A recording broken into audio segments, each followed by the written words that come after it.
Good morning, children. How are you? Are you fine? Hope you are doing well. We have already started our English textbook, right? We have started the first lesson of our first unit, Nature's Plenty, and the first lesson, How Far is the River? We have already started. Who is the author of the story? Ruskin Bond. It's a short story written by Ruskin Bond. We have seen that, right? Okay. Then tell me, who is the central character of the story? Yes, it is the boy. And what were the features of the boy? The boy is sturdy boy with untidy black hair, then shining black eyes, and he had fine features with clear brown skin, right? Yes. Then what was his aim? His aim was to see the river, and something blocked the boy from the river, right? What was that? It was a big mountain in front of his house that blocked the sight of the river from the boy. But he had the terrible wish in his mind to meet the river. And anyway, he got a chance to meet the river. He managed to get a chance. And one day, his father and mother went out of his house and he was alone there. So then he got a chance to meet the river. So that much we saw in our last class. Let's see what happened next. He went into the house and wrapped the loaf in a newspaper. Then he closed all the doors and windows. The path to the river dropped steeply into the valley, then rose and went down the big mountain. It was frequently used by the villagers, the woodcutters, milkmen, and mule drivers. But there were no villages beyond the mountain or near the river. He got ready to go to the river. He packed his food. What was the food? The loaf of bread in a newspaper. Then he closed all the doors and windows. And what was about the path?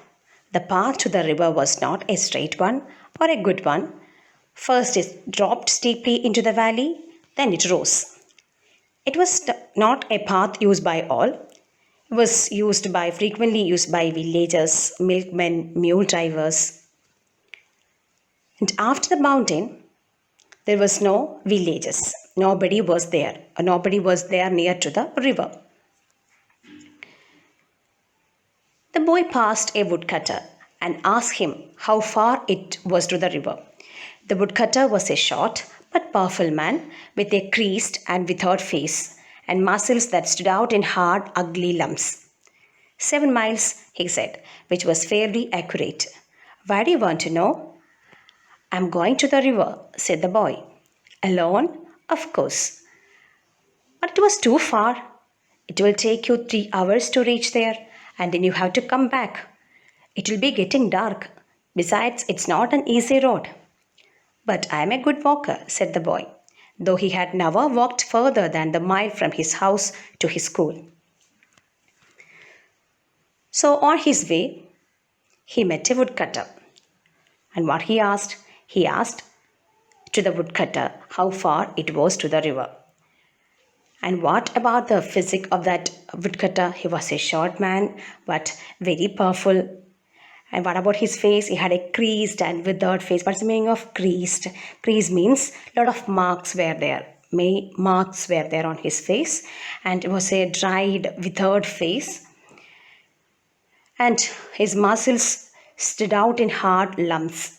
And he had hard muscles, but they stood out in hard, compact mass or something, not a good looking something.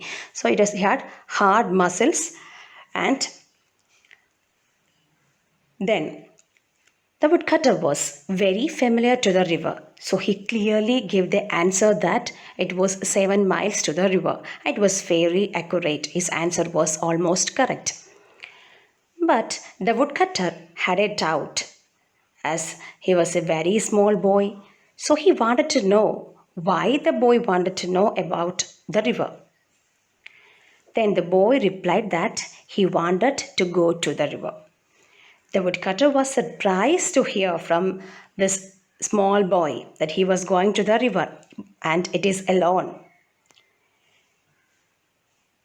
Because The woodcutter was very familiar to the river and he knew that the river was too far and it would take 3 hours to reach there and the boy had to come back too, right? So it was already getting dark, getting late, and the main problem was with the road. It was not a good one. But what is the attitude of the boy? The boy was very confident that so he said what he was a good walker, but he had never walked further than a mile. He used to walk to his school, that is a mile distant from his home. So he never walked further than that. But he said he was a good walker. The path was steep. The boy had to run most of the time. It was a dizzy, winding path, and he slipped once or twice. The hill was covered with lush green ferns. The trees were wound in creepers, and a great wild dahlia suddenly reared its golden head from the leaves and ferns.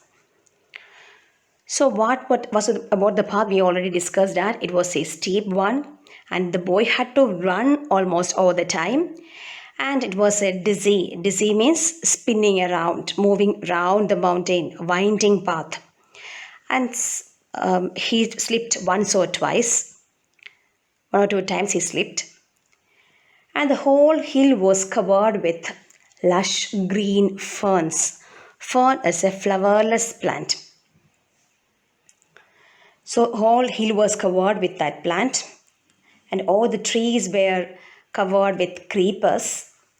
And there he saw a great golden colored dahlia flower that came out of the green. So on his way, the boy is enjoying each and everything he saw there. Soon the boy was in the valley and the path straightened out and rose. He met a girl who was coming from the opposite direction. She held a long, curved knife with which she had been cutting grass. The bangles she wore made music when she moved her hands, and it was as though the hands spoke a language of their own. "How far is it to the river?" asked the boy. The girl had obviously never been to the river, or she may have been thinking of another one, because she said 20 miles without any hesitation. The boy laughed and ran down the path. A parrot suddenly screeched, flew low over his head, a flash of red and green. The bird disappeared amongst the trees. So soon the boy reached the valley, and there he met another person, a girl, and she was walking from his opposite direction. And she had a curved knife used to cut grass with her. She had been cutting grass. She wore many bangles and it made a music when she was running. A music of its own, as if her hands spoke a language.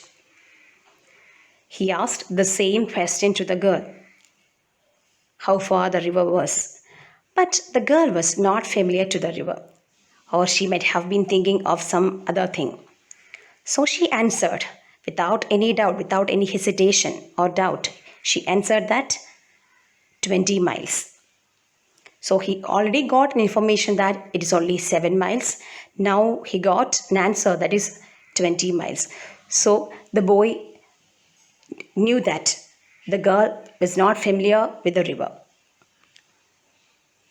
By hearing the answer, boy just laughed because he knew that that answer is incorrect. He started running again. At that moment, a parrot flew over his head by making a screeching sound. He saw only a flash of red and green, the color of parrot, green and red color. Then the parrot disappeared. Dear children, here you can find the boy who is confident and intrinsically motivated to reach his aim. He also should be motivated. You also should be confident enough to show your talents. Then only you can succeed in your life. So let's stop here today. Thank you.